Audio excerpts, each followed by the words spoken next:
Hello everyone, welcome to ZBC classes. मेरा नाम आदित्य शर्मा है। मैं आपको बीएससी नर्सिंग फर्स्ट सेमेस्टर के अंदर एनाटॉमी और फिजियोलॉजी सब्जेक्ट पढ़ाने वाला हूँ। बच्चों, हमने एनाटॉमी फिजियोलॉजी के अंदर कल रेस्पिरेटरी सिस्टम चैप्टर स्टार्ट किया था। रेस्पिरेटरी सिस्टम यूनिट स्टार्ट की थी, फर्स्ट यूनिट है वो हमने स्टार्ट कर दी थी। कल हमने रेस्पिरेटरी सिस्टम का बेसिक इंट्रोडक्शन देखा था। आज हम रेस्पिरेटरी सिस्टम के बारे में आगे पढ़ने वाले हैं। पहले कल का रिवीजन करते हैं।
बच्चों, हमने कल respiratory system chapter unit start की थी। रेस्पिरेटरी सिस्टम मैंने आपको बताया था कि सिस्टम का मतलब क्या बताया था। मैंने आपको कल सिस्टम का मतलब बताया था। मैंने आपको ग्रुप ऑफ ऑर्गन्स क्या बताया था। मैंने ग्रुप ऑफ ऑर्गन्स मतलब कि अंगों का समूह मिलकर क्या बनाता है सिस्टम का निर्माण किससे हुआ है? अंगों के समूह से, ग्रुप ऑफ ऑर्गन से। तो मैंने बताया था कि रेस्पिरेटरी सिस्टम मतलब ग्रुप ऑफ ऑर्गन्स। अब रेस्पिरेटरी सिस्टम है तो सिस्टम आ रहा है, तो सिस्टम मतलब ग्रुप ऑफ ऑर्गन्स। मतलब अब रेस्पिरेटरी सिस्टम है, इसको हमने टू पार्ट में डिवाइड किया। सॉरी, रेस्पिरेटरी सिस्टम को हमने टू पार्ट में डिवाइड किया था। Upper respiratory system, lower respiratory system. Upper respiratory system और lower respiratory system. Upper respiratory system को फिर वापस से डिवाइड किया था किसमें? नोज में, पेरिनेसल साइनस में, फेरिंक्स में और लैरिंक्स में। नोज, पेरिनेसल साइनस, फेरिंक्स और लैरिंक्स। दूसरा क्या था? Lower respiratory system. Lower respiratory system के अंदर ट्रेकिया, लंग्स और डायफ्राम। ट्रेकिया, लंग्स, डायफ्राम, ये क्या है? लोअर रेस्पिरेटरी सिस्टम है। और upper respiratory system nose, paranasal sinus, pharynx और लैरिंक्स, ये क्या है? Upper respiratory system. Respiratory system को टू पार्ट्स में डिवाइड किया। Upper respiratory system, lower respiratory system. Upper का मतलब ऊपर वाले, रेस्पिरेटरी सिस्टम मतलब ऊपर वाले अंगों का समूह, लोअर यानी नीचे वाले अंगों का समूह। समझ गए? अपर मतलब ऊपर वाले अंगों का समूह, लोअर मतलब नीचे वाले अंगों का समूह। अपर यानी ऊपर मतलब कौन कौन ऊपर? नोज है, पेरिनेसल साइनस है, फेरिंक्स और larynx. Knows, paranasal sinus, pharynx और लैरिंक्स, ये क्या है? Upper respiratory system. Lower respiratory system trachea है, लंग्स है और डायफ्राम है। ट्रेकिया, लंग्स और डायफ्राम, ये क्या है? Lower respiratory system. हमने यहाँ तक क्लियर कर लिया था कल। आज मैं आपको बताने वाला हूँ कि बच्चों ट्रेकिया है, इसको हम आगे डिवाइड करेंगे। लेकिन उससे पहले मैं आपको बताता हूँ एक चीज।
हम क्या कर रहे हैं, हम क्या पढ़ रहे हैं, हम पढ़ रहे हैं रेस्पिरेटरी सिस्टम, हम पढ़ रहे हैं एनाटॉमी फिजियोलॉजी। एनाटॉमी फिजियोलॉजी क्या है, ह्यूमन बॉडी के बारे में स्टडी करना। एनाटॉमी फिजियोलॉजी का मेन गोल क्या होता है, ह्यूमन बॉडी के बारे में जानना होता है। ठीक है बच्चों, हम क्या पढ़ते हैं एनाटॉमी फिजियोलॉजी। एनाटॉमी फिजियोलॉजी में मैं आपको पूछूं कि एनाटॉमी फिजियोलॉजी के अंदर कितने सिस्टम है। मैंने आपको पिछली क्लास के अंदर बताया था कि एनाटॉमी फिजियोलॉजी के अंदर टोटल 11 सिस्टम है। एनाटॉमी फिजियोलॉजी के अंदर टोटल 11 सिस्टम है, 11 सिस्टम है। 11 सिस्टम का नाम बताओ।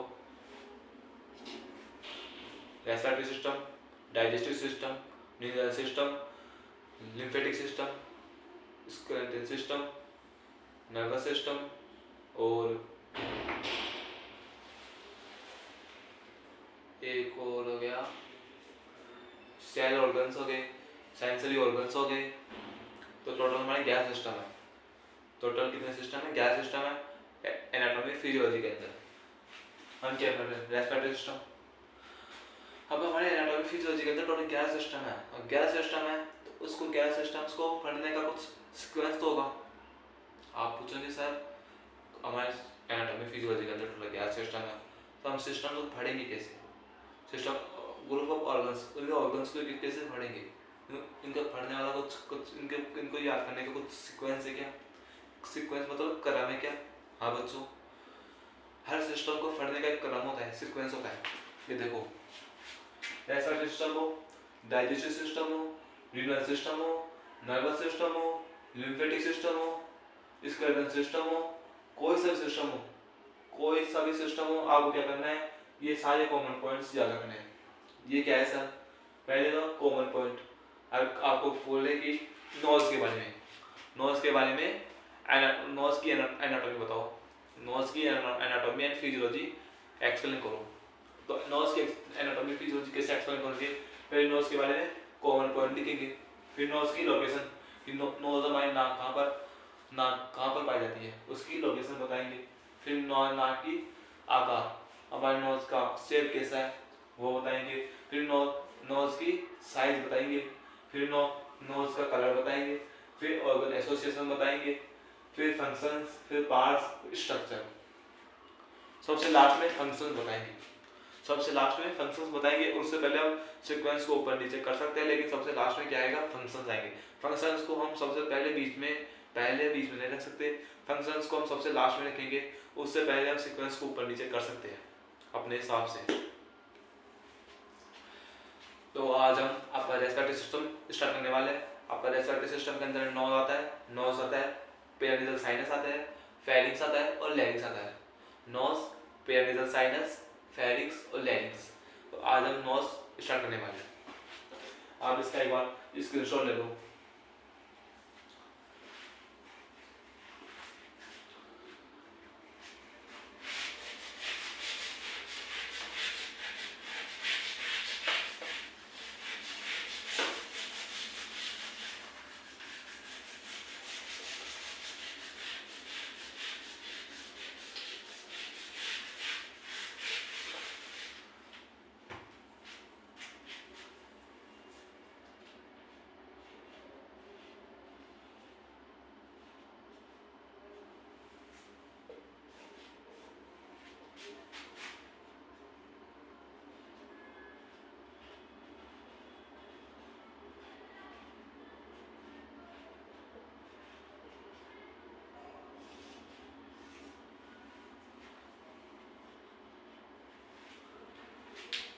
हम क्या स्टार्ट कर दिए, रेस्पिरेटरी सिस्टम। रेस्पिरेटरी सिस्टम के अंदर कौन सा पार्ट स्टार्ट किया, upper respiratory system. Upper respiratory system के अंदर सब कौन सा स्टार्ट किया, नोज को। तो नोज क्या है, अपर रेस्पिरेटरी सिस्टम का भाग है। नोज किसका भाग है, रेस्पिरेटरी सिस्टम का भाग है। तो कॉमन पॉइंट मतलब इसके सामान्य बिंदु बताने में, नोज के बारे में, नाक के बारे में सामान्य बिंदु बिल्कुल कॉमन बताने हैं कि किसका प्रकार है, किसका भाग है, ये बताने हैं हमें। नोज के बारे में कॉमन पॉइंट का मतलब नाक किसका भाग है, किसका कौन से नंबर का कौन सा भाग है, ये बताना है कॉमन पॉइंट के अंदर। नाक का क्या कार्य है वो बताना है।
हम क्या पढ़ रहे हैं, नोज के कॉमन पॉइंट।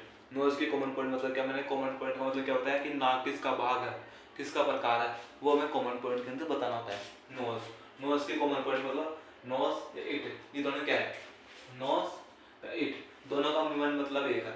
इट का मतलब क्या होता है, इट का मतलब है जिस ऑर्गन के बारे में चर्चा कर रहे हैं ना, उसका नाम है इट। जैसे कि अभी नोज के बारे में बात कर रहे हैं तो इट का मीन क्या निकला, नोज है। अगर हम अभी स्टोमच के बारे में स्टडी करेंगे आगे जाकर, डाइजेस्टिव सिस्टम के अंदर स्टोमच के बारे में स्टडी करेंगे, तो वहां पर इट का मतलब क्या निकलेगा, स्टोमच से। अगर हम पेरानेजल साइनस पढ़ेंगे तो इट का मीन क्या निकलेगा वहां पर, पेरानेजल साइनस से। अभी हम क्या पढ़ रहे हैं, नोज, इट का मीन क्या है, नोज है, तो हम नोज की जगह इट लिख सकते हैं। It is the part of respiratory system. Nose किसका भाग है, नोज किसका पार्ट है, किसका भाग है, रेस्पिरेटरी सिस्टम का भाग है। हम रेस्पिरेटरी सिस्टम पढ़ रहे हैं, रेस्पिरेटरी सिस्टम का सब प्राइमरी पार्ट है, रेस्पिरेटरी सिस्टम का प्राइमरी पार्ट है कौन, नोज। पहला पॉइंट क्लियर। दूसरा क्या, it is the part of upper respiratory system. अब नोज किसका भाग है, मैंने बताया कि वो नोज रेस्पिरेटरी सिस्टम का भाग है, नोज रेस्पिरेटरी सिस्टम का भाग है। दूसरा पॉइंट क्या होता है मैंने आपको, it is the part of upper respiratory track. It is the part of upper respiratory track. Upper respiratory track का मतलब रेस्पिरेटरी सिस्टम को टू पार्ट्स में भागा था हमने, रेस्पिरेटरी ट्रैक सिस्टम को टू पार्ट्स में डिवाइड किया, upper respiratory track, lower respiratory tract. अपर रेस्पिरेटरी ट्रैक का कौन सा भाग है, नोज किसका भाग है, अपर रेस्पिरेटरी ट्रैक का। तो मैंने क्या लिखा है, it is the part of upper respiratory tract. Nose किसका पार्ट है, अपर रेस्पिरेटरी ट्रैक का भाग है नोज। नोज किसका पार्ट है, अपर रेस्पिरेटरी ट्रैक का भाग है। नोज किसका पार्ट है, रेस्पिरेटरी ट्रैक का भाग है। हम अभी सांस लेते हैं, ऑक्सीजन ली, तो ऑक्सीजन कहाँ से निकली, नाक से निकली। Air normally enter through the nose, air यानी हवा, नॉर्मली मतलब सामान्य, एंटर यानी अंदर जाना, थ्रू द नोज किसके द्वारा गई, नाक के द्वारा गई। हम हवा ले रहे हैं, ऑक्सीजन को अंदर ले रहे हैं, ऑक्सीजन किसके द्वारा अंदर जा रही है हमारे, हवा किसके थ्रू अंदर जाती है, नाक के द्वारा। तो क्या लिखा, air normally enter through the nose, air normally enter through the nose. तो मैंने आपको क्या बताया, नोज के बारे में कॉमन पॉइंट, नोज किसका भाग है, अपर रेस्पिरेटरी ट्रैक का भाग है। नोज किसका भाग है, रेस्पिरेटरी ट्रैक का भाग है। नोज का क्या कार्य है, air normally enter through the nose, air normally enter through the nose. तो हमने नोज के कॉमन पॉइंट डिस्कस कर लिए। आपको कुछ समझने में आया, कुछ कंफ्यूज, कुछ डाउट, तो कमेंट बॉक्स में लिखना कि सर इसमें कुछ डाउट है। कुछ भी ऐसा कोई रॉकेट साइंस नहीं है इसमें, बिल्कुल कॉमन पॉइंट है कि नोज किसका पार्ट है, अपर रेस्पिरेटरी ट्रैक का भाग है। नोज किसका भाग है, रेस्पिरेटरी ट्रैक का भाग है। Air normally enter through the nose, हवा किसके द्वारा अंदर जाती है, थ्रू द नोज के, नाक के द्वारा अंदर जाती है, एयर नॉर्मली एंटर। तो नोज के हमने कॉमन पॉइंट डील कर लिए। पहला पॉइंट कॉमन पॉइंट। दूसरा लोकेशन, इसका स्क्रीनशॉट ले लो।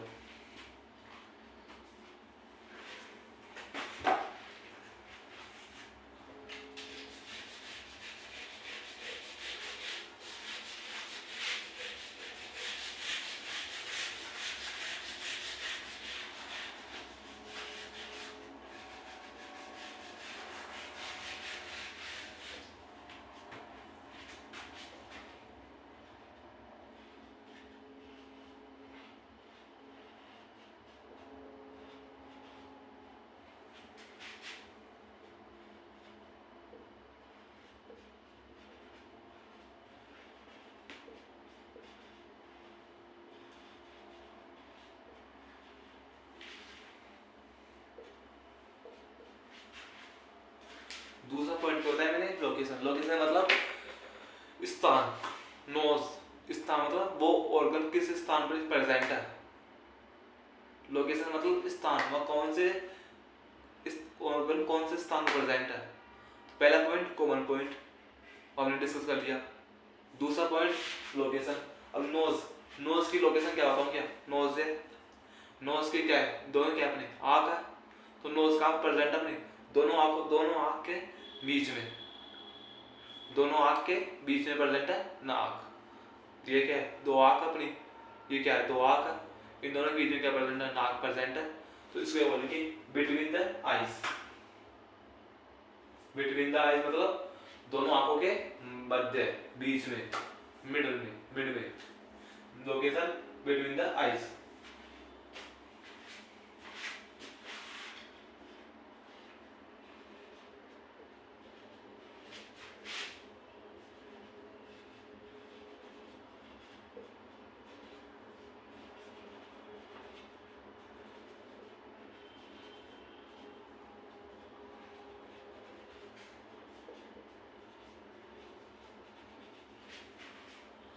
तीसरा पॉइंट क्या है? साइज है। तीसरा पॉइंट साइज मतलब कि आकार। हमें तीसरा पॉइंट आकार बताना है कि आकार कितना है, मतलब कि नाक की लंबाई। नाक की लंबाई स्केल लेना और नाक की लंबाई को नापना कि नाक की लंबाई कितनी है अपनी। लेंथ कितनी है? 5 सेंटीमीटर। नाक की लंबाई कितनी है? Approximately 5 centimetre. और विड्थ मतलब चौड़ाई।